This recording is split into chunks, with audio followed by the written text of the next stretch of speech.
세미나 이제 언덕 마지막 발표만이 남아 있는데요. 오토노머스 A2G의 한지영 대표님께서 발표를 준비해 주셨습니다. 자율주행 모빌리티 서비스 사례라는 주제로 공유를 해주시겠습니다. 한지영 대표님 박수로 맞이해 주세요. 네, 안녕하세요. 소개받은 오토노머스 A2G 대표 한지영입니다. 저는 저희 회사가 지금 전국에서 진행하고 있는 다양한 실증 서비스를 위주로 설명을 드리도록 하겠습니다. 참고로 저희 회사는 창업한 지 이제 만 2년 한 8개월 정도 됐고요. 그래서 아직 3년이 안 돼서 이노비즈를 아직 신청 못하고 있는 상태고, 회사의 인력은 한 60여 명 정도가 됩니다. 그리고 저희 회사 같은 경우에는 아직 대규모 투자를 받지 않은 상태여서 이제 정부 R&D 지원으로 운영을 되고 있습니다. 그래서 매출 같은 경우에는 저희가 이제 작년 한 15억에서 20억 정도 했고, 올해는 지금 수주 매출만 한 50억 정도가 되고 있습니다. 현재 저희는 전국의 다양한 지역에서 자율주행 실증 서비스를 하고 있습니다. 현재까지 자율주행 실증 거리가 약 10만 킬로 정도가 지금 되고 있고요. 저희는 하나의 자율주행 소프트웨어로 다양한 차량 플랫폼에 넣어서 실증을 하고 있습니다. 그래서 2인승 초소형 전기차부터 일반 승용차, 그리고 25인승 버스, 그리고 전기차, 그리고 3톤 트럭까지 다양한 차량 플랫폼에 저희의 소프트웨어를 넣어서 지역별로 특화된 실증 사업을 진행 중에 있고요. 저희는 이 자율주행 소프트웨어를 일반 차량 제조사에 넣는 B2C 시장을 바라본 건 아니고요. 스마트 시티라든지 어떤 제한된 지역 내에서 한정된 구역에서 움직이는 그런 모빌리티 서비스를 지향을 하고 있습니다. 그래서 크게 고정 노선형과 이제 수요 응답형 두 가지로 나누고요. 고정 노선형 같은 경우에는 쉽게 말씀드려서 셔틀버스 같은 거, 그리고 도시 지원 같은 경우에는 무인 순찰이라든지 관리, 그리고 수요 응답형 같은 경우에는 뭐 로봇 택시라든지 배송 서비스 같은 형식으로 저희는 서비스를 진행을 하고 있습니다. 저희 회사가 이제 창업자들이 다 현업에서 이제 자동차 출신들이기 때문에 저는 일반 양산에 좀 포커스화돼서 기술 개발을 진행하고 있습니다. 그래서 저희가 지금 진행하고 있는 소프트웨어는 자율주행 모드 최고 속도로는 이제 100km까지 운행을 하고요. 고속도로에서 100km까지 주행을 해야 되기 때문에, 그리고 야간 악천후 상황에서도 100km에서 80km 이상 주행을 할 수 있는 소프트웨어를 보유하고 있습니다. 지금부터는 저희가 전국에서 진행 중인 주요 서비스 사례에 대해서 설명을 드리도록 하겠습니다. 작년 12월이죠. 국토부에서 기존의 자율주행 차가 시범 운행, 즉 테스트 모드로만 활용할 수 있는 자율주행 차를 가지고 유상운송 서비스를 할 수 있게끔 법 개정을 해주셨습니다. 그래서 그 자율주행 유상운송 상용 촉진법에 근거해서 저희가 카카오 모빌리티 플랫폼에 저희 자율주행 솔루션을 연동을 해서 국토부와 산업부를 선회하는 약 4km 구간에 대해서 최초로 자율주행 유상운송 서비스를 진행을 했습니다. 지금도 운행 중에 있고요. 카카오 T 앱을 통해서 세종시에 가시면 이 차를 이용해 보실 수 있습니다. 현재 지금 저희가 기술 개발을 추가적으로 더 해서 이번 달부터는 기존의 청사 주변 약 4km에서만 운행하는 코스를 세종시 주요 도로 약 30km, 여기가 이제 기존에 하던 지역이고요. 세종시청과 버스터미널 지역까지 있는 세종시 주요 도로의 전체에 대해서 자율주행 서비스를 진행하고 있습니다. 그리고 저희가 이제 하반기에는 대구 첨단 산업단지 주변에 약 50km 구간에 대해서 신규로 로봇택시 서비스를 런칭을 할 예정인데요. 대구 같은 경우에도 작년에 국토부에서 이제 1차로 지정한 지역에 포함이 되어 있었기 때문에 저희가 지금 대구시와 이 운수 사업자를 취득하기 위한 협의를 계속 진행 중에 있습니다. 향후 저희는 이제 국토부에서 지정되는 이제 자율주행 유상운송 특구 지역에 대해서 순차적으로 로봇택시 서비스를 확대해 나갈 예정입니다. 다음으로는 세종시에서 진행하고 있는 BRT 그리고 일반 마을버스 노선에 대한 서비스입니다. 참고로 요거 같은 경우에는 이제 중기부에서 진행하는 규제 특구 사업과 연동해서 사업을 진행을 하고 있었고요. 첫 번째로는 이제 세종시청과 국책연구단 주변에 약 6.4km 구간의 마을버스 형태의 자율주행 서비스를 운영을 했었고, 이번 달이죠. 어제 뉴스에 나왔었는데 중기부 규제 특구 사업의 일환으로 BRT 노선에 대해서 버스 서비스를 했습니다. 이것도 유상운송 특례법을 받아서 중기부의 규제 특구를 받아서 진행을 했고요. 1회 탑승 시의 요금은 500원을 받고 운영을 하고 있습니다. 현재 이 코스 같은 경우에는 약 7km 정도가 되는데요. 올해 말에 이 노선을 연장을 해서 BRT역, 오송역에서 세종 버스터미널 지역까지 연장을 해서 운영할 예정입니다. 다음으로 화성시 사례입니다. 화성시에서는 동탄역, 화성 동탄역 앞 대로변에 왕복 6.5km 구간에 대해서 일반 시민 대상으로 자율주행 운송 서비스를 하고 있습니다. 화성시 같은 경우는 이 실증 서비스를 하고 있는 이유가 화성시가 이제 경기도에서는 가장 큰 이제 면적을 가지고 있기 때문에 도서 산간 지역에 현재 시에서 무료 셔틀 서비스 운행을 하고 있습니다. 이거 같은 경우에는 이제 시에서 운영을 하다 보니까 결국 이제 운영비가 많이 부담이 되기 때문에 궁극적으로는 이렇게 무인 형태의 자율주행차를 이용해서 도서 산간 지역에 무료 셔틀버스를 운영하려는 계획을 가지고 있습니다. 다음으로 울산입니다. 울산시는 이제 자동차의 도시답게 세종시와 협업을 해서 아까 계속 보여드린 이 자율주행 셔틀버스 제작 그리고 시스템 개발에 대한 과제를 진행을 했었고 그것에 대한 실증으로 자동차 전용 도로와 도심로 두 군데를 지정을 해서 다양한 시승 서비스를 하고 있습니다. 세종시에 서비스를 하기 전에 먼저 울산에서 차량을 제작을 하고 이런 자동차 전용 도로와 도심로에서 테스트를 한 후에 세종시라든지 화성시라든지 지역을 확대를 해 나가고 있는 중이고요. 오토노머스 A2G는 대한민국 전국에서 다양한 차종으로 자율주행을 테스트하고 있습니다.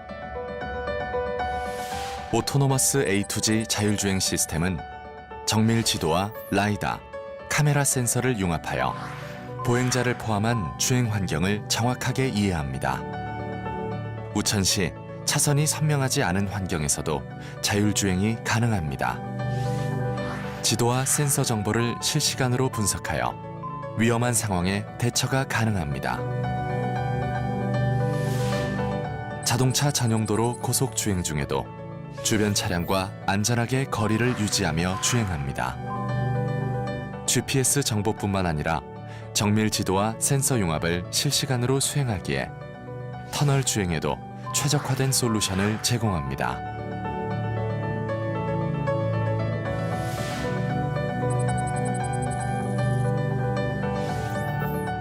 혼잡한 도심에서도 자율주행이 가능합니다. 현재 왕복 4차선 도로변에서 불법 주정차를 만난 상황입니다. 주변 차량의 교통 흐름을 파악한 후 차선 변경으로 회피해 주행합니다.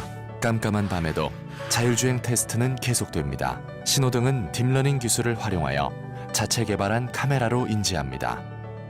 대한민국 자율주행 모형도시 K시티에서도 지도만 구축하면 문제없이 자율주행이 가능합니다. 오토노머스 A2G는 16인승 버스로 자율주행 면허를 취득하여 자율주행 셔틀 서비스 실증을 하고 있습니다. 오토노머스 A2G의 자율주행 솔루션은 차종과 지역의 제약을 받지 않습니다. 다양한 차종으로 모든 지역에서 자율주행 솔루션 제공이 가능합니다. 상업지역과 주거지역이 혼재된 판교에서도 자율주행을 테스트하고 있습니다. 오토노머스 A2G의 가장 혁신적인 점은 모든 지역에서 동일한 정밀지도 사양과 동일한 A2G 소프트웨어를 사용한다는 것입니다. 이것이 A2G가 만들어가는 혁신이며 A2G 소프트웨어는 다양한 실증 테스트를 통해 진화하고 있습니다. 오토노머스 A2G는 2021년까지 자율주행 차량 10대 이상을 보유하여 대한민국 전국 주요 도시에서 실증 사업을 시작합니다. 지금 이 순간에도 오토노머스 A2G는 실도로에서 자율주행을 시험하고 있습니다.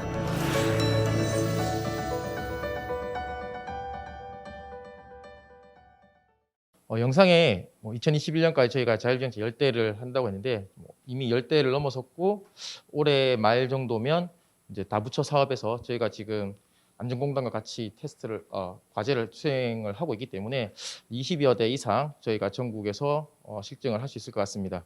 마지막 사례는 되게 재미있는 사례입니다. 현재 저희가 자율주행차가 기존에 이제 A형 B형이라고 하죠. 운전석이 있고 일반 차를 개조한 자율주행차 그리고 운전석이 없지만 차 내에 세이프티 드라이버가 타고 있는 형태의 자율주행 차량이 이제 B 타입이고요. 최종적으로 이제 C 타입이 이제 국토부에서 새롭게 만들어 주셨습니다. 차 내에 완전 무인 형태의 운영이 되는 이제 차인데요.